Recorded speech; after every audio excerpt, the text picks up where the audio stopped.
story you're about to hear is true. The names have been changed to protect the innocent. Fatima Cigarettes, best of all king-size cigarettes, brings you Dragnet.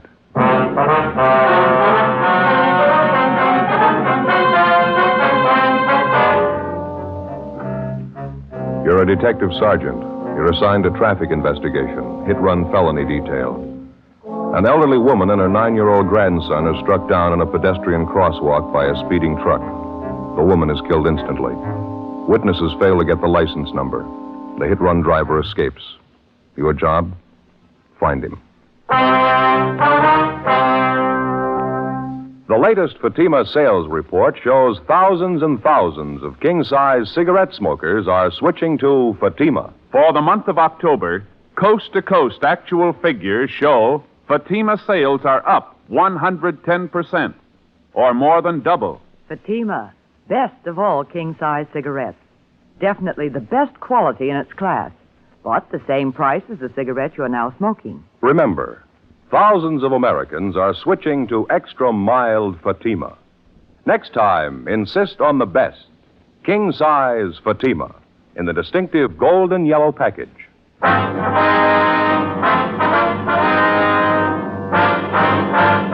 Dragnet, the documented drama of an actual crime. For the next 30 minutes, in cooperation with the Los Angeles Police Department, you will travel step by step on the side of the law through an actual case transcribed from official police files. From beginning to end, from crime to punishment, Dragnet is the story of your police force in action. It was Tuesday, December 21st. It was windy in Los Angeles. We were working the night watch out of traffic division, hit-and-run felony detail. My partner's Ben Romero. The boss is Captain Calfee, Commander AID. My name's Friday. It was 10:51 p.m. when we got to the Carlton Theater, the box office. Thank you.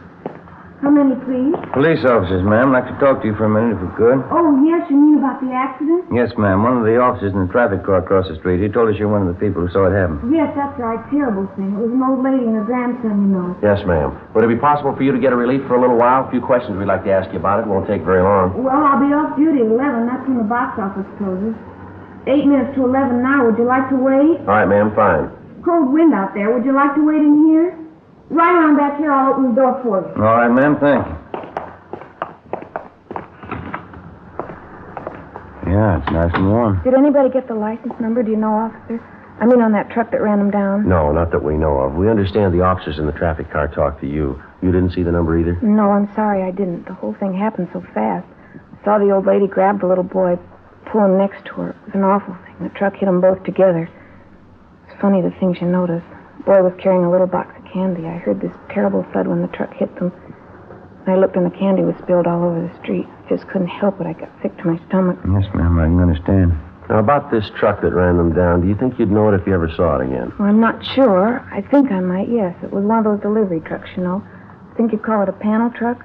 It was a light tan color all over, and there was black lettering on the side. Mm-hmm. Could you make out any of the lettering at all? Well, I think there were 3 or 4 words painted on the side, and I know one of them was bakery. I'm sure of that. Did you recognize what make of truck it was, ma'am? The year, the model? It was a late model. I'm pretty sure of that. Either a Chevrolet or a Ford, I'd say.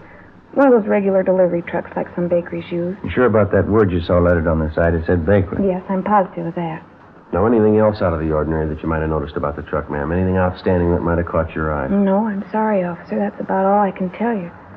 How is the old lady? Do you know? And the little boy? Could they tell you anything? Yes, ma'am. The woman's dead. She was killed instantly. They've taken the youngster over to Georgia Street Receiving Hospital. Afraid he's in pretty bad shape, too. Terrible shame. Poor old lady. She lives right here in the neighborhood, you know. Seen her shopping in the market next door here Saturday afternoon. It's just tragic. Yes, ma'am, it is. Boy's her grandson, you know. Somebody said he was down visiting her for the Christmas vacation. Seemed like a nice kid, well-behaved.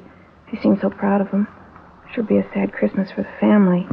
There's just one more question, ma'am. When the boy and his grandmother were crossing the street, would you say the visibility was good? I mean, is there any reason why it would have been hard for a driver to see them? No reason in the world, officer. It's a clear night. You can see how well the intersection's lighted up, all the Christmas lights strung up along here. Mm-hmm. The lights from the theater marquee. It was just as well lighted then as it is now. Yeah, I see. The intersection was perfectly clear, no other cars around. The boy had a white sweater on. The old lady was wearing a light-colored coat. Certainly easy to see the traffic light, too. It said stop.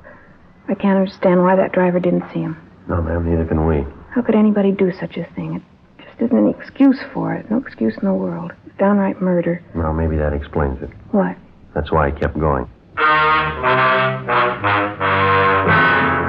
11:35 p.m. Ben and I finished interviewing the cashier in the theater box office, and then we called the office and had them get out a supplementary broadcast and an APB on the description of the hit-and-run vehicle. We went back across the street to the scene of the accident where the officers in the T-car, along with the crew from the crime lab, were finishing up their preliminary investigation. We interviewed 2 more witnesses to the hit-run accident, but they were unable to tell us anything that we didn't already know. When we got back to the office, we put in a call to Georgia Street Receiving Hospital, where they told us the 9-year-old boy struck down by the hit-run driver was still in a critical condition. The husband of the 64-year-old woman, who had been killed instantly, was brought downtown to the morgue where he identified the body. The next morning, we got out a special bulletin to all garages, auto repair, and paint shops throughout the city to be on the lookout for a late-model tan panel truck, black lettering on the sides, with damage to the front end. 8:30 a.m. I checked with communications, and then I went back to the office. Hi. Just checked with Georgia Street, Joe. Asked him about the boy. The old lady's grandson, how's he doing? About the same. Critical condition. That's about all they'll say. That's a lousy shame. Communications get any kickback on the ore points yet? No, nothing at all. Did you get in touch with the crime lab? Yeah, they're not going to be able to help much. What'd they find out there? Anything at all? Just what we saw. 2 small pieces of glass, probably from one of the headlights on a truck. They don't think they're going to be able to do much with them. There's not enough there to go on. That's the only physical evidence they got, huh? That's all. Might be able to tie it down a little tighter if we could find that panel. Yeah. You start checking on that bakery truck angle yet? McGowan and I called every bakery in town, got it pretty well narrowed down. There's only 2 companies that use tan late model panels for delivery trucks. Well? Only one of them uses black lettering on the sides of the truck. Other company says they use red lettering. Which one has the black? I got it right here. Outfit called Nielsen's Wholesale Bakery. They got a fleet of $100 black lettering on both sides, late model Ford delivery truck. Mm-hmm. They tell you whether or not any of their drivers could have been making deliveries that time of night, 10:30, 11 o'clock? Yeah, there were about a dozen of them out on deliveries. More of them to account for than that, though. How do you mean? All their drivers are allowed to take the trucks home with them when they are off duty if they want to. Yeah. I'm afraid it's going to mean checking out every one of them, Joe. Well, we might as well get moving on it. They're going to give us some kind of a list to work with, are they? Yeah, I've got it all set up with them. I'll get it. Accident investigation, Romero. Oh, yes, sir. That's all. I see. You're right, thank you. Rotten deal. Yeah, what's the matter? That young kid, the grandson? Yeah. He just died. Many times and on many different occasions, the police officer has it proved to him that there can be very little difference between a crime of neglect and a crime that's been willfully premeditated. If you look at it closely enough, you can judge it for yourself. How much difference, for example, as far as moral guilt is concerned, is there between the following? Number 1, a man who plans a killing, takes up a gun, finds his victim, and shoots him to death. Or number 2, the man who thinks he has to look out for no one's welfare but his own, gets behind the wheel of a car, disregards the ordinary rules of safety, and proceeds to commit homicide with a motor vehicle. Oftentimes, the crime masquerades under the guise of an accident. Morally, no matter how you spell it, it adds up to murder just as surely as if the person had taken a gun and shot the victim down. The way it looked to us, the hit-and-run killing of the elderly woman and her grandson was a prime example. Wednesday, December 22nd, Ben and I began checking out the delivery trucks owned by Nielsen's Wholesale Bakery. Late that afternoon, we located one of the trucks with recent damage to the front end. We checked and found the driver's name was Arthur V. Singer. We drove out to his home to interview him. No, I wasn't working last night, officer. I was off. What's it all about? Did you spend the night at home, Mr. Singer, or were you out? Was home part of the time. After dinner, I went downtown, did a little bowling. Our neighborhood team bowls every Tuesday night. Where is that, sir? Place downtown. It's on West 7th. Got a pretty good team. Mm-hmm. Did you drive down, Mr. Singer, or did you take the bus? No, I drove down. Had the company truck with me. Let us use them when we're off duty. We pay for the gas. Did you drive down by yourself, or was there someone else with you? No, I was alone. The other boys had their cars. When did you leave the bowling alley, you remember? About 10:15, I'd say. How'd you drive home, Mr. Singer? I mean, what route did you take? Oh, I drove straight out West 7th. Got the Coronado. Came over Coronado to the house here. Why do you want to know? What time did you get home? About 11:15. This wouldn't be about that little scrape I had last night, would it? What was that? Down at 7th and Grandview, right by Westlake Park there. Old guy in the car ahead, he stopped fast right in front of me. Didn't even signal. All right. Yeah, I almost plowed right into him. Lucky I was watching. I slammed on the brakes, turned in toward the curb. Should have seen it. I clipped the headlight and the right fender against the telephone pole. Had to take the truck in this morning, get it fixed up. Are there any witnesses to this accident that you had, Singer? Yeah, half dozen people saw it. Did you get any names and addresses? Well, no, I didn't. I was so teed off about the whole thing, I guess I didn't think about it. Is there anyone at all we can check with? Anybody to corroborate your story? Just the old guy in that car. Sure a lousy driver. I really chewed him out. Did you get his name and address? No, but I took down his license number. I wasn't going to pay for that damage. He admitted it was his fault. I see. Do you mind giving us that license number? No, if I can find it. Wrote it down on the back of an old envelope. Thought I put it in my jacket, but when I looked this morning, it wasn't there. It's around someplace, so I'll check around again before I leave for work. It's bound to turn up. I'd like to have you look for it now, Mr. Singer, if you would. It's pretty important. Well, I think I get it, officer. What's this all about, anyway? Preliminary investigation. Want to see if you can find that number for us? Why? What's it have to do with an investigation? I didn't do anything. That old man was his fault. Well, a bakery truck was involved in a serious accident last night, the same kind that you were driving. Afraid you're going to need some kind of an alibi, Mr. Singer. Alibi? I don't know what you mean. Why'd I have to have an alibi? Well, just take my word for it. You're going to need one. Why do I need one? 2 reasons. Yeah? A 9-year-old boy and his grandmother. We continued questioning the suspect, Arthur Singer, but he denied any knowledge of the hit-run accident the night before at the intersection of Drexel and Pico Boulevard. We stayed with him while he searched his home for the license number of the car, which he said caused him to have his accident the night before. After half an hour of looking, he came up with a number scribbled on a scrap of paper which he'd found back in one corner on the floor of his closet. We put in a call to RDMV, and they came back with the information that the license number was registered to a Mr. Thomas Foley on Lancashire Boulevard. We drove out to the address to check with Mr. Foley, but there was nobody home. We left our card along with a message to contact us as soon as possible. 4:15 p.m. Ben and I got back to the office. At 4:35, Mr. Foley returned our call. Yes, sir, that's right. Oh, you did, uh-huh. I see. Well, what time was that? Do you remember? Oh. Well, all right, Mr. Foley. Thank you very much. We may be contacting you later. Right, bye. What'd you get? Thought this was starting out too easy. Why, what'd he say? Apparently, this Arthur Singer's telling us the truth. Mr. Foley says he did have a little scrape with a bakery truck last night. Described Singer as the driver of the truck. Well, what about the location? Is Foley pretty sure about that? Grandview and West 7. Says it happened about 10:35 last night. That puts Singer about 3 miles from the scene of the hit run. It's impossible, Joe. Yeah. This Mr. Foley's right. Singer couldn't have done it. Wasn't anywhere near the scene. I sure thought he was it, didn't you? We can drive out and double check with Foley. Can't think of any reason why he'd lie about it, can you? I guess I'll get it. Accident investigation, Friday. Yeah, Ted. Where? Yeah. Nobody, huh? Yeah, right away, thanks. It's moving a little fast. Got a piece of luck here. Who was it? Ted Zimmerman. He and McClendon are down the south end of town. Yeah? The hit-and-run truck. They think maybe they found it. 4:28 p.m. Ben and I left the office and drove to the south end of the city where we met with Sergeants Zimmerman and McClendon, a block from where the tan panel bakery truck had been located. As soon as the truck had been discovered, an immediate stakeout was placed on it. A code 5 was broadcast on the vehicle's location, warning all units to stay away so as not to discourage the suspect in case he decided it was safe to return and get the truck. Ben and I drove down the side street where the truck was parked and got a good look at the front end of it. The right headlight was damaged, and so was the right fender. While Zimmerman and McClendon remained on stakeout, Ben and I contacted the Nielsen Bakery people again, gave them the number of the truck, and they traced down the driver's name for us. He was listed as Daniel Miller. He'd been employed by the bakery for the past 3 years, and he had a good record.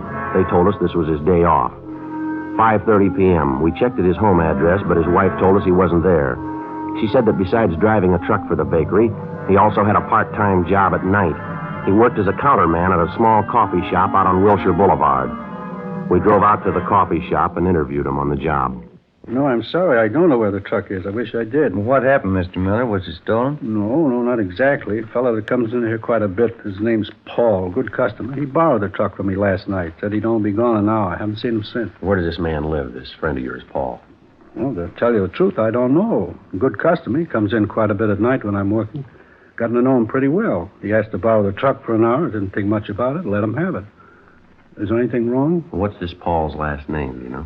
No, I guess I don't. Never thought to ask him, as a matter of fact. Guess they never had any reason to. About what time was it last night that you loaned him the truck? A little after 8 o'clock, I think it was. He said he wanted to take his television set over to a guy he knew and get it fixed. He told me he'd be back by 10 o'clock at the latest. You don't know where this man lives? You have no idea at all how to get in touch with him? No, I guess I don't, Sergeant. Why? You in the habit of lending the truck to strangers? No, not usually. Well, what's your beef, anyway? What's this all about?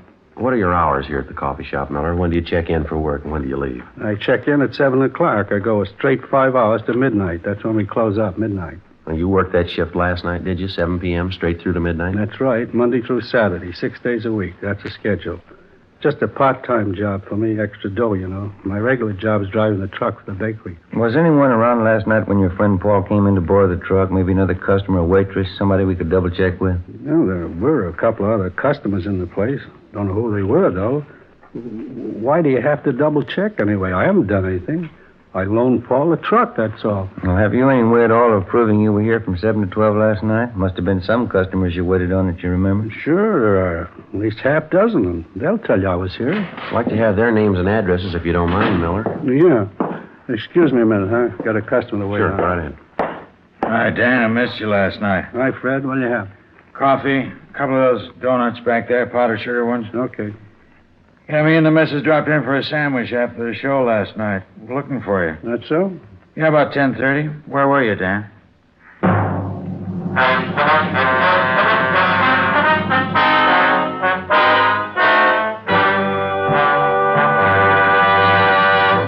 You are listening to Dragnet, authentic stories of your police force in action. If you smoke king-size cigarettes, listen to Fatima's amazing new offer. Buy a pack of Fatimas. Enjoy their extra mildness and superbly blended tobaccos. If you don't like Fatima's better than the king-size cigarette you're now smoking, return the pack with the unused Fatimas before December 1st, and we'll give you your money back, plus postage. Fatima, Box 37, New York 1. We make this amazing offer because we believe Fatima is the best of all king-size cigarettes. Smokers all over the country are confirming this every day. Fatima's latest sales report shows Fatima sales up in every state in America. For the month of October, coast-to-coast actual figures show Fatima sales up 110%, or more than double. Yes, thousands of Americans are switching to Fatima. So why wait? Switch to Fatima today. Best of all, king-size cigarettes.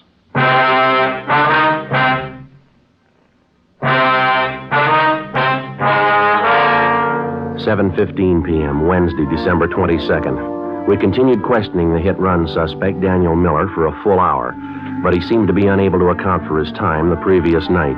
His first story was that he'd been on duty behind the counter in the coffee shop without a break between the hours of 7 p.m. and midnight. Then, after the customer entered and disclosed that he was in the coffee shop at 10:30 the night before and that Miller was nowhere about, the suspect switched his story. He said he thought he left the coffee shop briefly for about 15 minutes between 10:30 and 10:45 p.m. to run down the street to a hotel to say goodbye to some friends of his who were leaving for New York. We checked at the hotel, but they didn't know Miller, and they hadn't seen him the night before. They were sure of it. We returned to the coffee shop and took up the questioning of the suspect all over again, but he made little or no sense at all. Apparently, he was piling up lie after lie in an effort to cover his tracks before and after the hit-and-run murder the night before. 7:48 p.m., Ben and I pulled Miller off the job at the coffee shop and took him downtown to the interrogation room. I'm telling you, it's the truth. I wasn't in that truck last night. I wasn't in an accident. I don't know what you're talking about. Well, then give us something to go on, Miller. You've handed us 3 different stories so far. Not one of them strong enough to hold water. I'm telling you the truth. What are you trying to hang this on me for? I didn't have a wreck and I didn't kill anybody. Why are you picking on me? Because you don't make sense, mister. You're trying to sell us a story and you haven't got 1 ounce of proof to back it up. That bakery truck you're responsible for is the same truck that killed the old woman and the little boy. Now, you come up with a solid story that we can check on, or you're going to be resting your back in the main jail. No wonder they call you cops dumb. I wasn't in that truck last night. Can't you get that through your heads? I wasn't in the truck. I didn't have an accident. Then prove it to us, Mr. Miller. That's all we're waiting for. Listen, call Bill Calder. He's a good customer. He was in last night, I think. He'll tell you. Go ahead and call him. He'll back up what I say. What's his number, do you know? Yeah, I got it. Yeah, right here in my wallet. Yeah, Bill can tell you. Yeah, here it is. Thank you.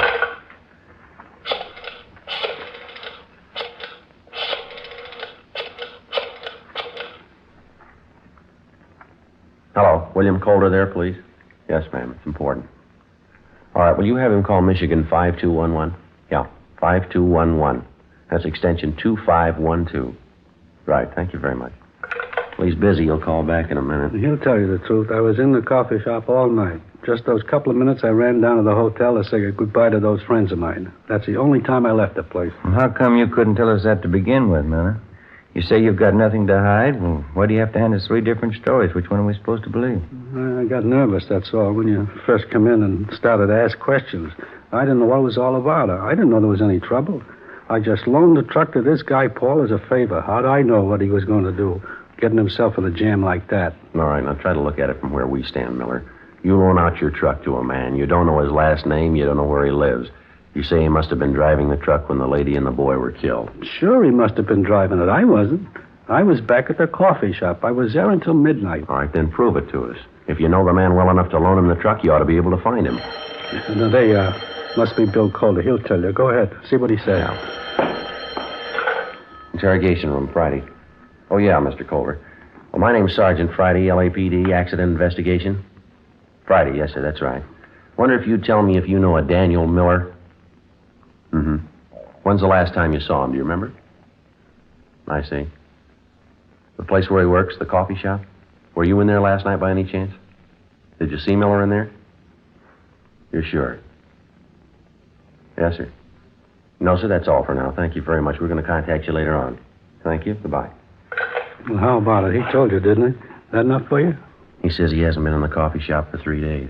9:45 p.m. Our interrogation of the hit-and-run suspect, Daniel Miller, went on. At his suggestion, we called half a dozen people who he figured might substantiate his alibi, but none of them were able to.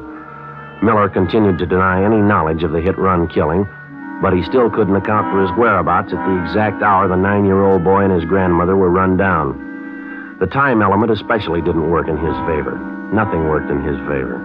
11:30 p.m., Ben and I took Daniel Miller over to the main jail where he was booked in on suspicion of 480 V.C.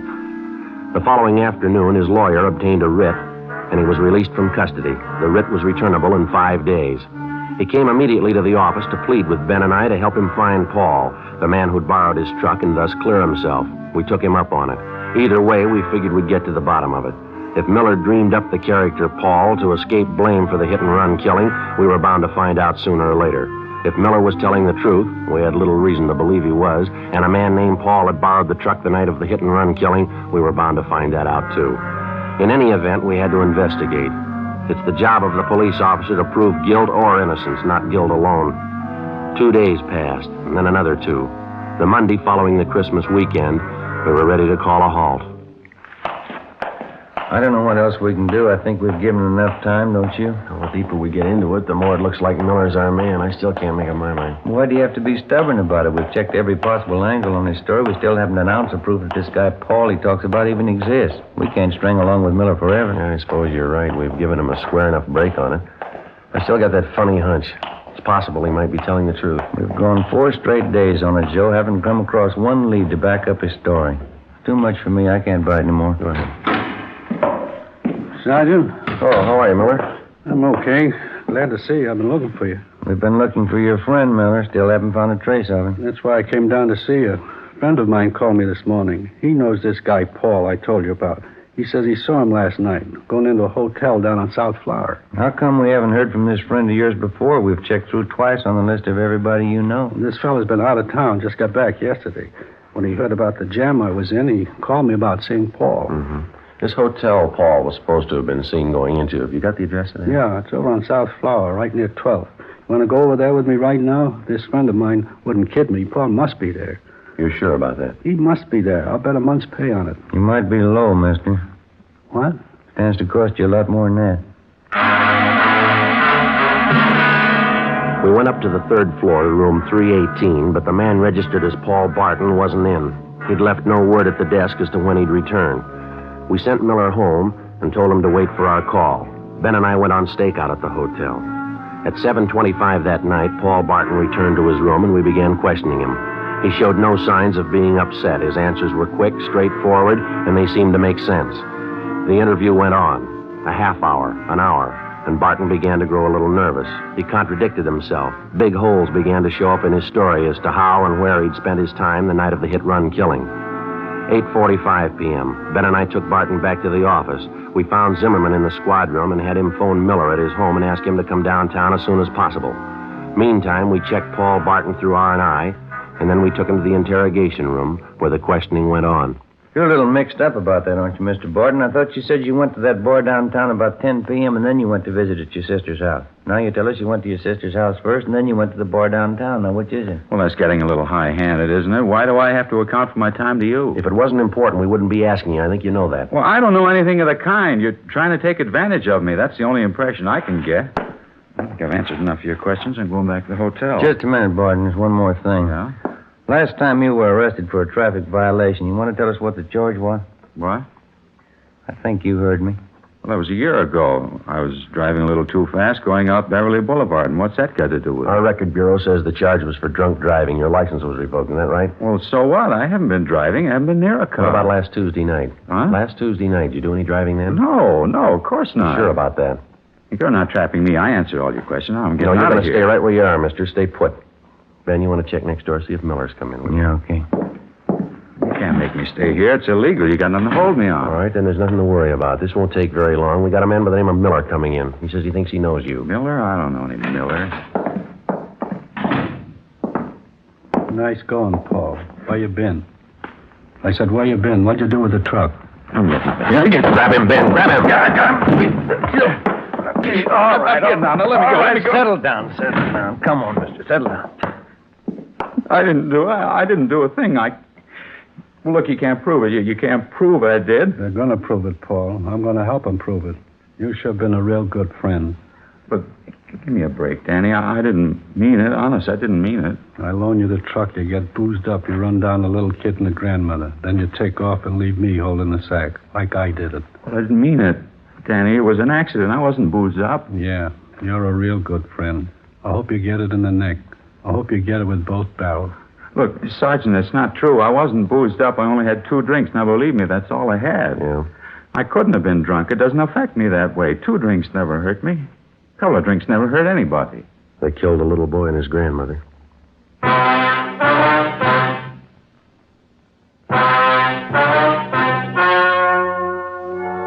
The story you have just heard was true. The names were changed to protect the innocent. On February 28th, trial was held in Superior Court, Department 87, City and County of Los Angeles, State of California. In a moment, the results of that trial. Now, here is our star, Jack Webb. Thank you. Friends, we made Fatima's money-back radio offer for the first time on Dragnet over a month and a half ago, Thursday, September 20th. Here's what happened. Over 10 million listeners heard Fatima's famous offer. That's right. Millions heard it, yet only 44 have written. Now, if you haven't smoked Fatimas yet, remember what we said back in September still goes. Buy a pack of Fatimas. Enjoy their extra mildness and superbly blended tobaccos. If you don't like Fatimas better than the king-size cigarette you're now smoking, return the pack with the unused Fatimas, and we'll give you your money back, plus postage. Thousands of Americans are switching to Fatima, so why wait? Switch to Fatima today. Best of all, king-size cigarettes.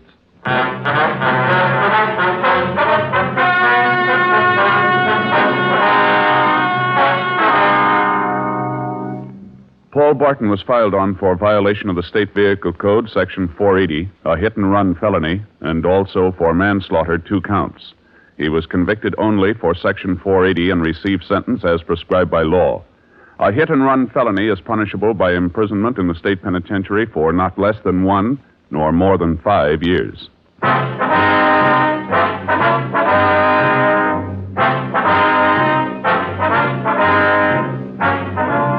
You have just heard Dragnet, a series of authentic cases from official files. Technical advice comes from the Office of Chief of Police W.H. Parker, Los Angeles Police Department. Fatima Cigarettes, best of all king-size cigarettes, has brought you Dragnet, transcribed from Los Angeles. Stay tuned for Counter Spy next on NBC.